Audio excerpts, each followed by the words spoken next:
Bien, pues buenas tardes a todos. Vamos a comenzar la escuela bíblica. Sabéis que el título, Fundamentos Básicos para la Vida Cristiana. Y estamos en la lección 10, ya llevamos semanas con ella. Y quiero hablaros, y habla de la paternidad de Dios. Decíamos que cuando nos convertimos, Dios nos adopta como hijos. Y por eso necesitamos saber y conocer a Dios como Padre. Hay personas que no conocen a Dios como Padre, que lo tienen como alguien, un ser que está ahí pendiente con el mazo, como se suele decir, para cuando nos equivocamos darnos. Pero ese no es el significado que nosotros, sus hijos, debemos tener de Él.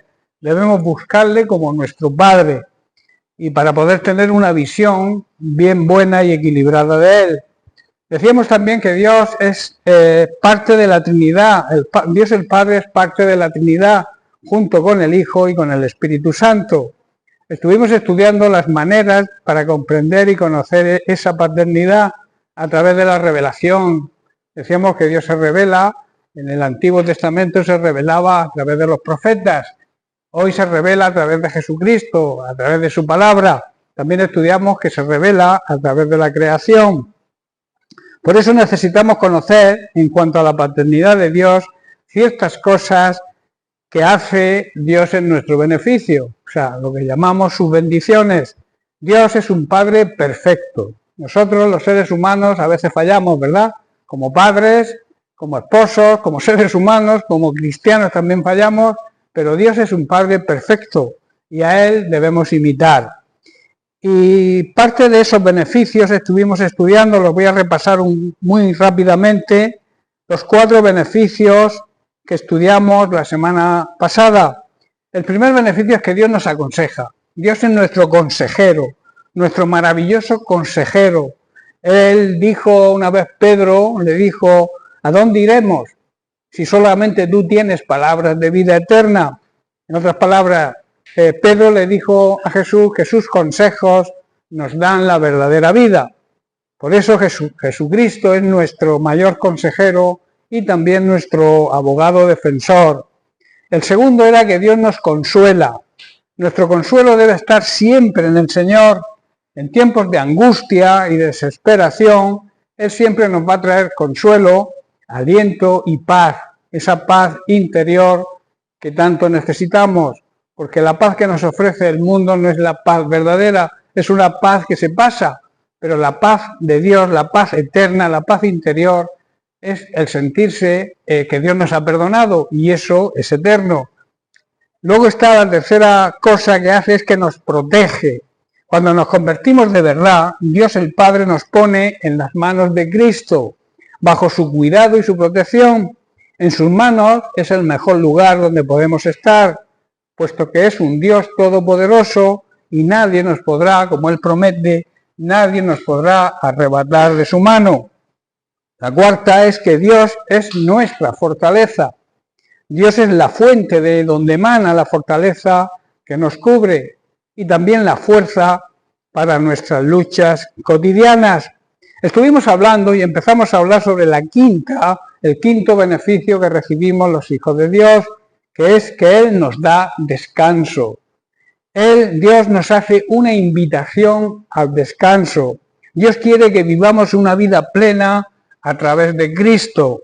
Si estamos cargados y cansados, debemos acudir a Él. Y Él nos promete darnos descanso. Para recibir ese descanso, no hay otra opción que ir a Él. Él dice, venid a mí, todos aquellos que estéis cargados y trabajados, y yo os daré descanso.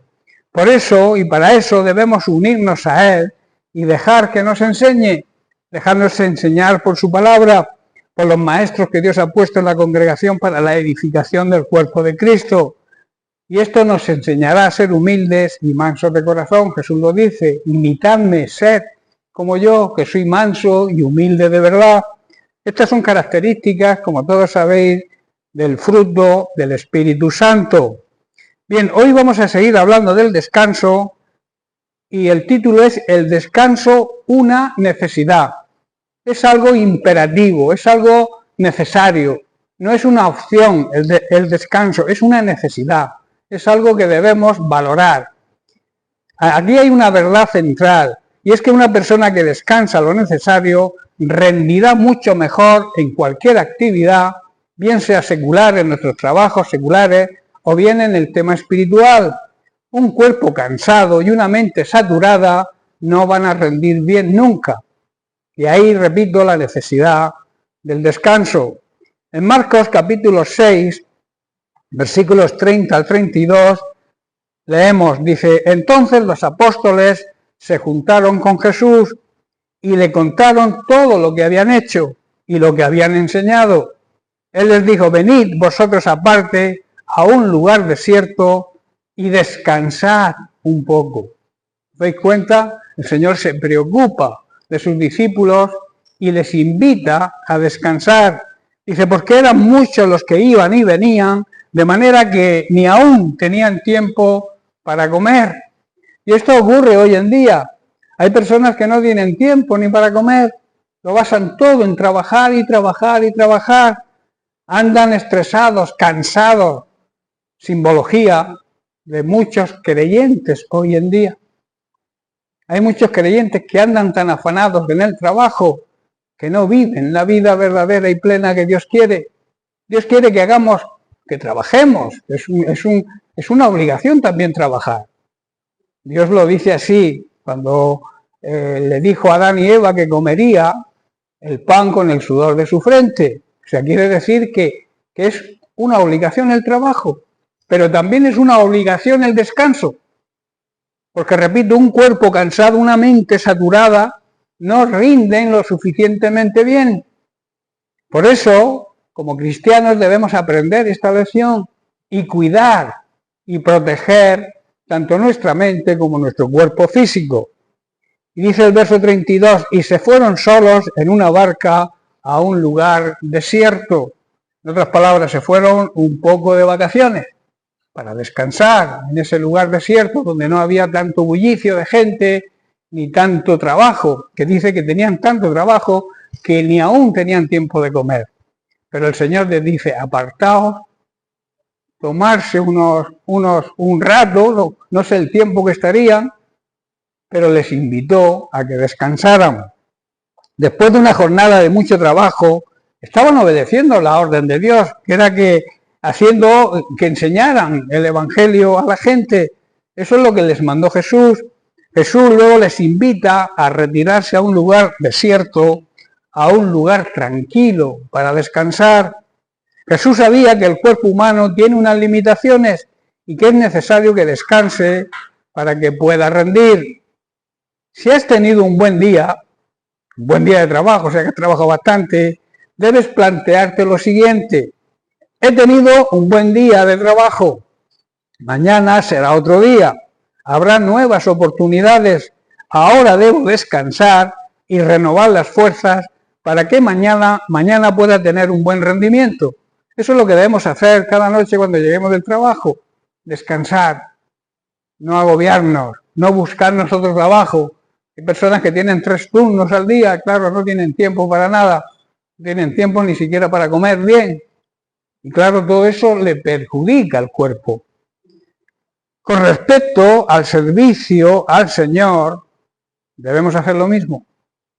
Dios no quiere que hagamos 3 cosas mal. Él quiere que hagamos una bien. ¿Estáis entendiendo? A veces por querer hacer muchas cosas para el Señor, estamos desobedeciendo al Señor, porque el Señor nos manda algo y ese algo, como queremos abarcar mucho más de lo que podemos, no lo hacemos bien. Y Dios prefiere que hagamos una cosa bien a que hagamos 3 mal o a medias. ¿Estáis comprendiendo, hermanos? Muchas veces nos cargamos de cantidad de responsabilidades que hacen que vayamos agobiados y estresados. Y lo más grave, no desempeñamos bien nuestro trabajo y nuestro servicio al Señor, porque nos acumulamos mucho trabajo. En el pasaje que hemos leído, vemos cómo Jesús entiende y comprende que sus discípulos llevaban una gran carga, cumpliendo la misión que Él mismo le había encargado. Por este motivo les invita, Él es el que toma la iniciativa, les invita a descansar y les dice, venid vosotros aparte a un lugar solitario y descansad. Amén. Vemos que Jesús fue quien toma, como digo, la decisión por ellos. No les preguntó si querían descansar. Jesús sabía de la necesidad del descanso para el cuerpo humano. Esto es válido y es de aplicación para todos nosotros hoy. Aquellos que vamos siempre súper agobiados por el trabajo. Trabajo, trabajo y trabajo. Trabajo es una obligación, pero el descanso es una necesidad. ¿Estáis comprendiendo? Porque si no, el trabajo no lo hacemos bien, no rendimos como debemos rendir. Dios no quiere que vivamos agobiados, hermanos, ni cansados, ni estresados. Él quiere que lo que hagamos, lo hagamos bien. Y para eso no nos pedirá nada imposible, nada que se salga de nuestra fuerza, de nuestro entendimiento, de lo que nosotros sepamos o podamos hacer. Por eso debemos escuchar y prestar atención a su voz y así saber lo que realmente quiere que hagamos. Como repito, es mucho mejor hacer una cosa bien que varias mal. Es por este motivo que Jesús les invita a sus discípulos y nos invita a nosotros hoy a descansar. El descanso es necesario, hermanos. Es una necesidad, entenderlo bien. Dios nos dice, ocúpate de mi reino, ocúpate de que mi reino avance y yo te digo cómo debes hacerlo. Él nos marca las pautas, los caminos a seguir. Vamos a hacer las cosas como Él las dice. Y luego debemos despreocuparnos de la necesidad porque Dios la cubre. Y Dios no es hombre para mentir, Él cumple lo que promete. Y si dice que si tú te preocupas de su reino, si tú sigues sus instrucciones, lo demás viene añadido. Y eso es una gran promesa de Dios que muchos cristianos no la entienden. Recordemos que en Mateo 11:28 Jesús nos dice, venid a mí todos los que estéis cargados, trabajados, y yo os haré descansar. Si andas cansado, hermano, si andas agobiado, ansioso, Jesús te invita a acudir a Él, que escuche su voz, que obedezcamos su palabra, y Él te garantiza el descanso y sobre todo la paz interior, tan necesaria hoy en día en estos tiempos tan turbulentos, los tiempos tan difíciles y peligrosos que estamos viviendo. Debemos saber también que el descanso físico repercute en nuestro espíritu. Cuando tu cuerpo va súper cansado, tu espíritu también se resiente. A través del descanso se renuevan fuerzas físicas, pero también se renueva nuestro espíritu. Y nuestro trabajo común, el secular, y el trabajo para el Señor serán trabajos productivos, porque estaremos haciendo las cosas de la forma que Dios quiere que las hagamos. Trabajar sí, pero descansar también. Amén. Yo te plantearía las siguientes preguntas. ¿Trabajas tanto que andas presionado, ansioso, angustiado, sin paz? ¿Tienes tantas responsabilidades que vives en continua ansiedad? ¿El afán y la ansiedad por conseguir riquezas materiales no te permiten descansar? Pues entonces no valen. Esas riquezas, esas posesiones materiales, si te quitan la paz del descanso, te perjudican más que te benefician. ¿Lo entendéis? Es mejor tener poco y administrarse bien que tener mucho y vivir agobiado por querer cada día más. ¿Estáis entendiendo? Hay muchas personas que quieren ir consiguiendo riquezas, posesiones. Si ahora tengo este coche, por ahora quiero el modelo último. Si tengo esta casa, quiero ampliarla o quiero comprarme un chalet. Y claro, están atados a todas esas ideas y a todas esas, digamos, falsa ilusión, por conseguir la paz y la felicidad que nunca la van a dar las posesiones.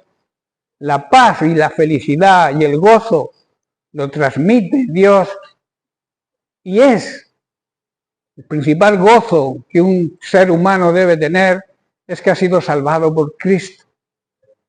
Y lo demás, todo viene añadido por Él. La palabra de Dios nos exhorta al descanso como indispensable para renovar todo nuestro ser. nuestro espíritu, nuestra alma y nuestro cuerpo. Para el ser completo que somos un ser trino, espíritu, alma y cuerpo, el descanso es una necesidad. Por eso debemos buscar soluciones, hermanos, para planificar nuestro tiempo de descanso. Recordar que debemos recobrar las fuerzas y las energías que hemos gastado en el trabajo para poder afrontar los retos del siguiente día. Porque si no vamos a ir acumulando cansancio y va a llegar un momento en que el cuerpo dice basta. Yo tengo conocidos, pastores, amigos, que han pasado por ese problema, que han querido abarcar tanto, han querido con buena intención, porque no es mala intención que el reino de Dios avance, pero se han descuidado el descanso. Y el cuerpo ha dicho basta.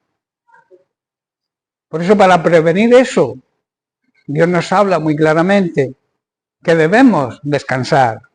También Jesús en Mateo 6:34 nos aconseja: así que no os afanéis por el día de mañana, porque el día de mañana traerá su propio afán. Basta cada día su propio mal. Esto quiere decir, Jesús quiere decir que no debemos preocuparnos por el mañana, porque el día de mañana traerá sus propias preocupaciones. Cada día tiene sus propias preocupaciones. No te preocupes hoy de las de mañana. Ocúpate de las de hoy, porque si no irás acumulando. Y llegará un día en que tu cuerpo, tu mente, tu físico dirán basta. Los problemas del día de hoy ya son suficientes por hoy. No te preocupes de los de mañana, ya llegará el mañana. Porque también puede pasar que no llegue. ¿Verdad? Que muchas de las preocupaciones que tenemos, al final ninguna se cumple. A veces andamos preocupados por todo, por la familia, por los hijos, por el trabajo, por los nietos. Siempre andamos preocupados y ansiosos. ¿Qué comeremos? ¿Qué? Estoy comprendiendo. Y llega un momento en que estás tan agobiado que tu cuerpo dice basta. Y tu espíritu también. Y hay la necesidad de ocuparnos cada día de sus propias preocupaciones. Y luego, como he dicho, una cosa a entender y a saber, que mucho de aquello que nos preocupamos al final no sucede. Hay estudios científicos hechos sobre este tema y demuestran que la mayoría de las veces no se cumplen aquellas cosas que tememos. ¿Estáis comprendiendo? Es también de aplicación para el trabajo. No debemos vivir con ansiedad por el día de mañana. Como he dicho, qué comeremos, qué beberemos, qué ropa nos pondremos. Eso sí, debemos pedirle al Señor que nos ayude a buscar un equilibrio entre nuestro trabajo común, secular, o el servicio al Señor, entre nuestro tiempo de ocio, que también es necesario, disfrutar de la familia y de lo que Dios nos da, la naturaleza, y también de nuestro tiempo de descanso. Debe haber un equilibrio en esos tres temas: equilibrio en nuestro trabajo, tanto físico, tanto secular, como en el trabajo de la iglesia, también nuestro tiempo de descanso, de ocio, ese disfrutar de salir con los niños al parque, de disfrutar de la esposa, invitándola a una rica comida de vez en cuando, tener relaciones, digamos, interpersonales con la familia que a veces por el trabajo se pierden y nos perdemos grandes bendiciones. Y nuestros hijos se crían sin el calor familiar, sin el calor de un padre y una madre que se preocupan de los niños y de sus hijos, porque están afanados en el trabajo. Por eso, repito, debemos buscar un equilibrio. La sexta cosa y el sexto beneficio que Dios nos concede a los hijos de Dios es que nos moldea y nos da forma. Eso es un gran beneficio.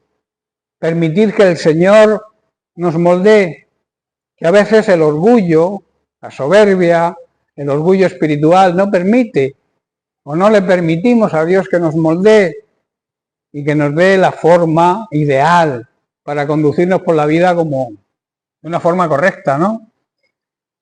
Estamos en manos del alfarero.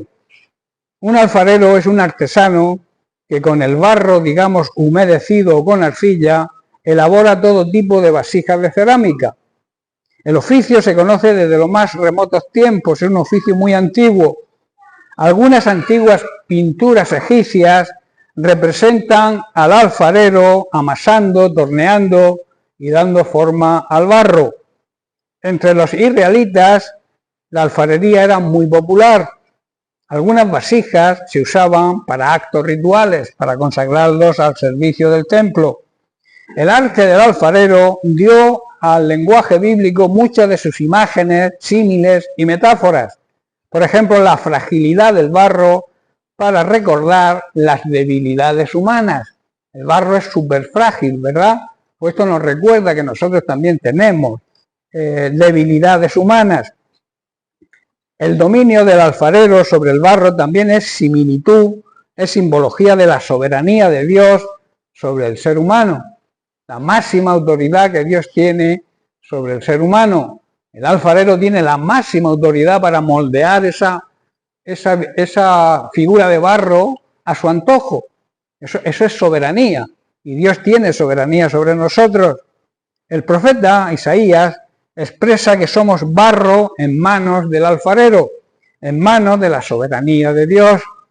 Y en Isaías capítulo 64, versículos 7 y 8, el profeta declara: nadie hay que invoque tu nombre, que se despierte para apoyarse en ti, por lo cual escondiste de nosotros tu rostro y nos dejaste marchitar en poder de nuestras maldades. Ahora pues, Dios, tú eres nuestro Padre, nosotros barro, y tú el que nos formaste, así que obra de tus manos somos todos nosotros. Vemos el reconocimiento del profeta y demostrando su humildad y reconociendo que somos barro, como barro, personas frágiles en sus manos. Al buscar el significado de las palabras del profeta, encontramos que el alfarero es una persona que toma la arcilla o el barro y lo convierte en figuras preciosas. Eso es lo que hace Dios cuando nos dejamos moldear por Él. Dejamos que Él nos quite cualquier imperfección y nos salga una vasija perfecta, una nueva vida en Cristo. Y en Romanos capítulo 9, versículos 20 y 21, Pablo dice: mas antes, oh hombre, ¿quién eres tú para que alterques con Dios, para que discutas con Dios? Dirá el vaso al barro, el vaso de barro al que lo formó: ¿por qué me has hecho así? ¿O no tiene potestad el alfarero sobre el barro para hacer de la misma masa un vaso para honra y otro para deshonra? ¿Quién somos nosotros, los seres humanos, simples seres humanos, para discutir con Dios? Somos nadie. ¿Acaso el objeto creado puede preguntarle a su creador: ¿por qué me has hecho así? Hay muchas personas que no se aceptan como son, y eso es un tremendo error, incluso un tremendo pecado, diría yo, porque debemos aceptarnos como Dios nos ha hecho. Si nos ha hecho con una nariz larga, pues gloria a Dios por nuestra nariz larga. Si tenemos los ojos bonitos, gloria a Dios por los ojos bonitos. Si tenemos las orejas grandes, pues gloria a Dios por las orejas grandes. Y hay personas que yo estoy en contra, porque la Biblia también está en contra, que se hacen cirugía plástica para cambiar su cara, su fisonomía. Eso es no aceptarse como Dios te ha hecho. Eso es rebelarse contra Dios, decir: Señor, ¿por qué me has hecho así? Dios es soberano y Él te hace como Él ha creído conveniente, y tú debes aceptarte como eres. Y ser feliz cada vez que te mires al espejo y veas esa nariz tan grandota. Gloria a Dios por mi nariz, qué bien voy a respirar. ¿Estáis entendiendo? No es broma, pero es así. Hay personas que no se pueden mirar al espejo. Se sienten quizá gordas, pues gloria a Dios por la gordura. Hombre, si es mórfida, que es una enfermedad, es peligroso. Pero si Dios te ha hecho rellenito o rellenita, pues gloria a Dios. Si estás sana y no tienes ningún problema, gloria a Dios por tu A veces nos pasamos horas y horas perdiendo nuestro descanso y nuestro ocio en los gimnasios, machacándonos, para que los demás nos vean. Y nosotros podamos mirar al espejo y decir, ¡ay, qué tableta tengo! Y al final, todos vamos a acabar igual. Como se suele decir, dentro de 100 años, todos calvos. ¿Verdad? ¿Quién somos nosotros para decirle a nuestro Creador, ¿por qué me has hecho así? Cuando un alfarero hace una vasija de barro, no tiene derecho a usar del mismo trozo de barro para hacer una vasija de adorno o otra para arrojar basura. También hay vasijas que se utilizan para arrojar la basura. ¿Por qué no? El alfarero es libre. Dios nos hace como Él quiere. Unos para un oficio y otros para otro. En Jeremías capítulo 18, versículos del 1 al 6, dice el profeta, palabra de Dios que vino a Jeremías diciendo, levántate y vete a casa del alfarero, y allí te haré oír mis palabras. Allí entenderás mediante el oficio del alfarero lo que quiero decirte. Lo vas a entender. Dice, y descendí a casa del alfarero, y aquí que él trabajaba sobre la rueda. Y la vasija de barro que él hacía, se echó a perder en su mano, y volvió y la hizo otra vasija, según le pareció mejor hacerla. Entonces vino a mí palabra de Dios diciendo, ¿no podré yo hacer de vosotros como este alfarero, oh casa de Israel? Hoy seríamos nosotros, la iglesia. Dice el Señor, he aquí que como el barro en mano del alfarero, así sois vosotros en mi mano, oh casa de Israel, oh mi iglesia hoy en día. Jeremías, que su nombre significa el Señor exaltará, fue valiente y atrevido en su servicio al Señor. A pesar de todo, en su interior Jeremías padecía gran angustia. Sabéis que al profeta Jeremías se le llamaba el profeta llorón, siempre estaba quejándose, ¿no? La primera parte de su ministerio duró más de 40 años en Jerusalén, y en ese tiempo Dios, el Señor, le mandó visitar la casa del alfarero, como hemos leído. Allí él observa cómo éste trabajaba, haciendo girar una rueda con el pie, mientras con las manos daba forma a un pedazo de arcilla o barro húmedo, situado en una rueda. La alfarería era una de las actividades más antiguas de la civilización y sigue siéndolo. Jeremías observaba mientras el alfarero descubrió una imperfección en la vasija que estaba haciendo. Le llamó la atención que el alfarero deshiciera la vasija y volviera a empezar a darle forma. Entonces el Señor le hace una pregunta. ¿No podré yo hacer de vosotros como este alfarero? La pregunta fue dirigida al profeta, pero también va dirigida hoy a nosotros. ¿No podré yo moldearte como yo quiero? ¿No eres mi creación? ¿No te he creado yo? Si veo una imperfección en ti, ¿no puedo a través de la disciplina hacer que esa imperfección desaparezca? Por eso es algo importante que debemos es aceptar la disciplina de Dios. Porque Dios ama a aquellos que Él disciplina es porque nos ama. Si Él de alguna manera nos castiga, porque la disciplina es castigar, un buen padre castiga a un hijo cuando hace las cosas mal con el propósito de que en un futuro cambie y sea una persona de bien, pues Dios también a veces permite que ocurran cosas en nuestra vida para que seamos moldeados por Él, para que aprendamos a través de los problemas y las dificultades que Dios permite que a veces que nos vengan, porque a veces pensamos que como cristianos no podemos pasar por ningún problema. Y es todo lo contrario, la fe tiene que ser probada. Y la prueba viene a través de los problemas y las dificultades en nuestra vida. Si te dicen que vengas al Señor y todos tus problemas se van a resolver y ya no vas a tener más problemas, no te lo creas. Vas a tener los mismos problemas que cualquier persona que vive en este mundo. La diferencia es que tenemos a Dios que nos ayuda y nos moldea cuando nos dejamos ayudar y cuando nos dejamos moldear. ¿Estás comprendiendo? Pero todos los problemas, vivimos en un mundo lleno de problemas y dificultades y en tiempos peligrosos, muy peligrosos que estamos viviendo hoy en día. Pero tenemos a Dios, los cristianos verdaderos, tenemos al Señor, que clamamos a Él y Él nos responde, que le pedimos ayuda y Él nos ayuda, que le pedimos consejo y Él nos aconseja, que le pedimos paz y Él nos transmite su paz. Eso es una bendición que tenemos los hijos de Dios, que no tienen aquellos que no conocen a Dios. Esa bendición de saber que Dios en medio de los problemas está con nosotros. Y también debemos saber que los problemas a veces Dios los permite para quitar cualquier imperfección que haya en nuestra vida. Cualquier imperfección que haya en la vasija que Él está moldeando.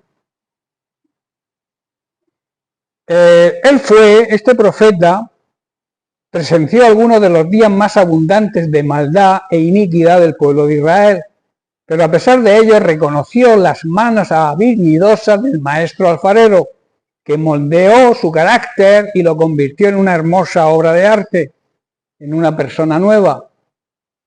Él, a pesar de todos los problemas que él padeció y sufrió y vio y vivió la maldad del pueblo de Israel, él entendió y comprendió la habilidad del maestro alfarero que le moldeó su carácter y le convirtió en una nueva persona.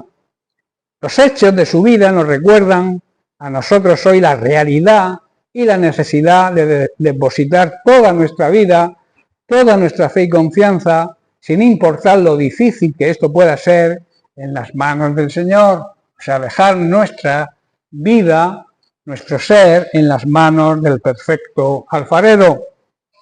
Somos como el barro húmedo o la arcilla en las manos de Dios, el cual nos moldea y quita toda imperfección hasta conseguir unas bellas vasijas, unas nuevas vidas, una nueva creación en nosotros, para que le sirvamos con respeto y con honra.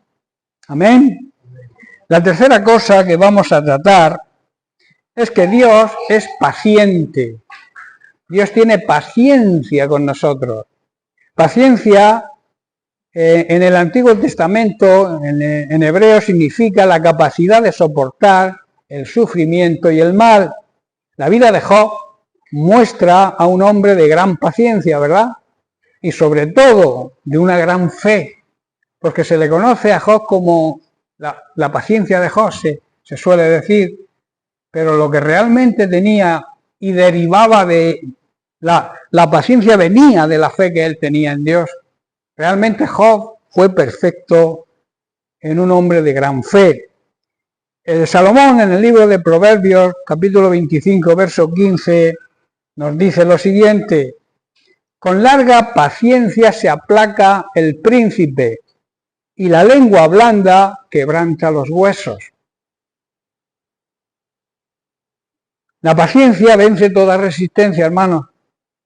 Las palabras suaves, la persona que es cortés, la cortesía, vence todo tipo de oposición.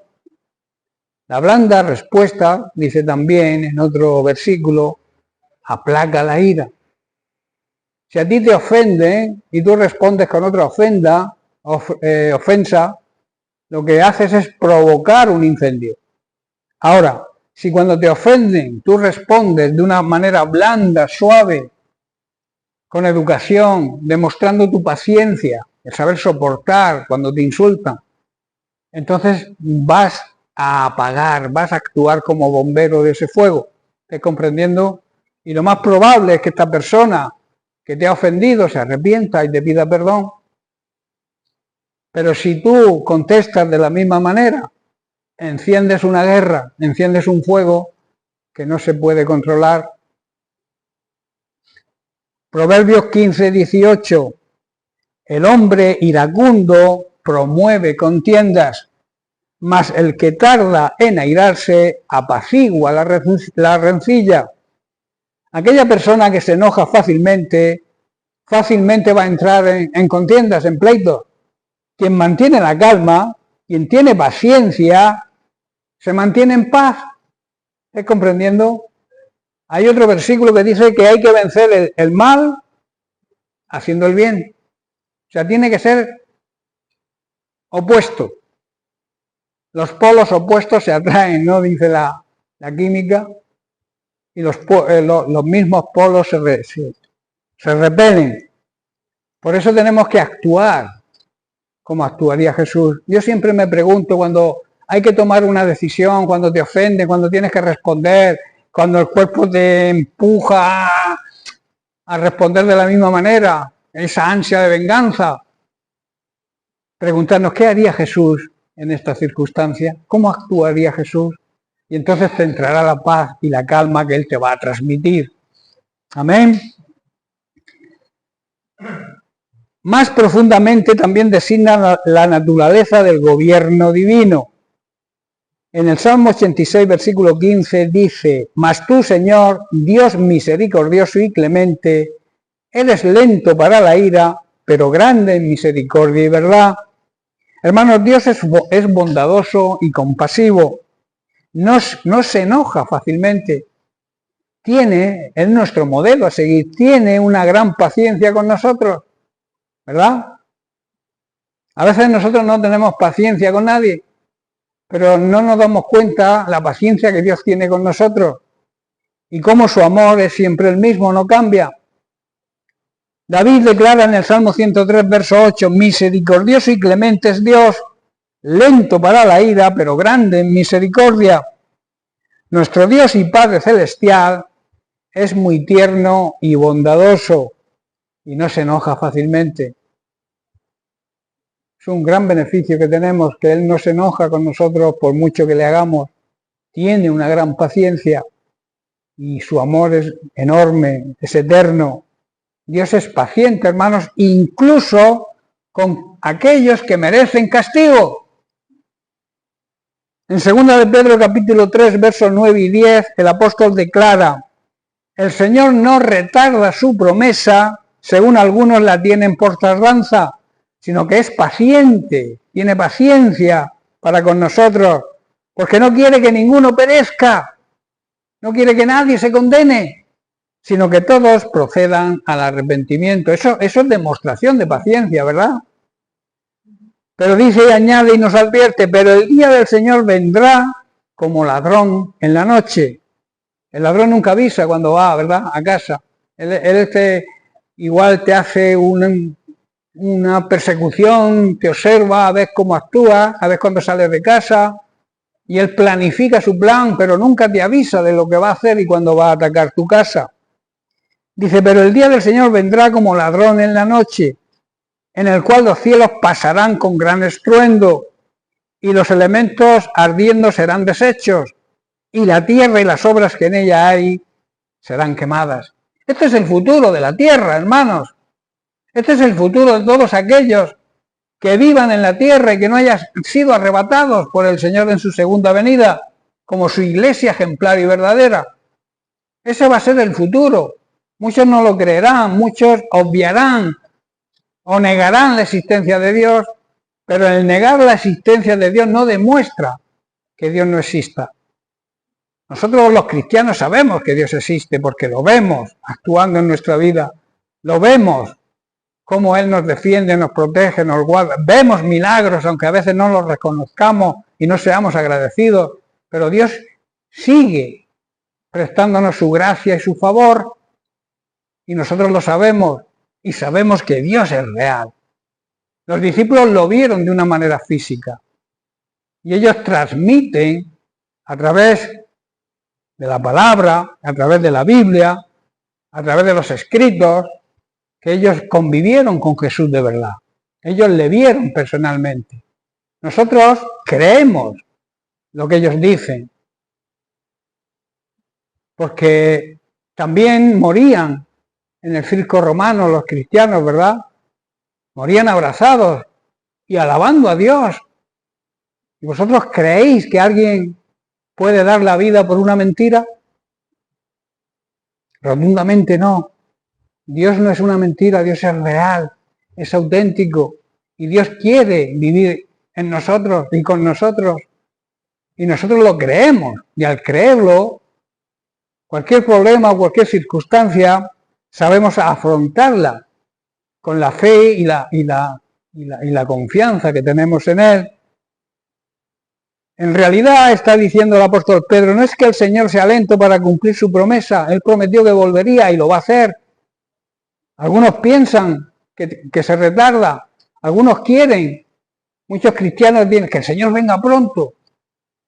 Esas personas debemos aceptar que el Señor venga cuando venga, pero nosotros tenemos que vivir como si no viniera. Aunque sea el último día, nosotros tenemos que comportarnos de la misma manera que Él nos dice que nos comportemos, que prediquemos el Evangelio a toda criatura, que seamos ejemplo, que demos testimonio de nuestra fe y nuestra confianza en Él. Por eso Dios no nos avisa cuando se da. Hay muchos iluminados por ahí que están anunciando cuando viene el Señor, dando fecha y hora y nunca se cumple. Porque nadie sabe, ni el propio Jesús sabe cuándo volverá. Solamente el Padre lo sabe. Y cuando Él dé la orden, entonces Jesús vendrá a recogernos en su segunda venida, a recoger el fruto de su primera venida, como yo suelo decir. Él es paciente por amor a todos, no quiere que nadie sea destruido, no quiere que nadie se condene en el infierno, quiere que todos se arrepientan y sean salvos.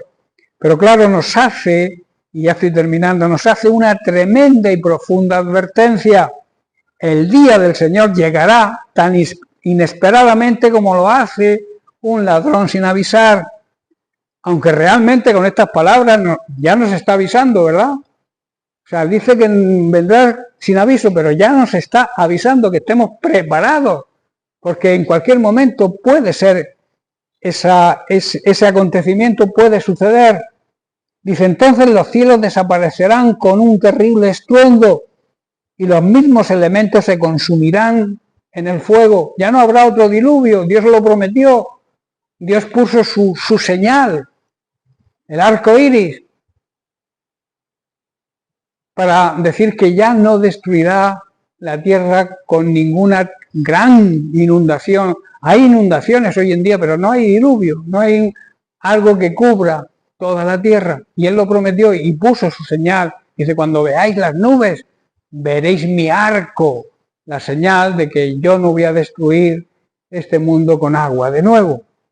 Amén. Pero lo que está diciendo también, y lo mismo que se cumplió lo del diluvio, se cumplirá lo que está diciendo, que estos elementos, la tierra será quemada por el fuego y todo lo que en ella haya. Pero gracias a Dios que nosotros no estaremos aquí, porque vendrá Jesucristo antes y nos arrebatará. Y nos iremos con Él a la eternidad y estaremos gozosos durante toda la eternidad. Amén. Bien, pues lo dejamos aquí y seguiremos la semana que viene, siguiendo con los mismos temas, con los beneficios que tenemos por ser adoptados por Dios, por ser hijos de Dios. De ahí que debamos conocerlo como Padre. Amén. Bien, que Dios les bendiga.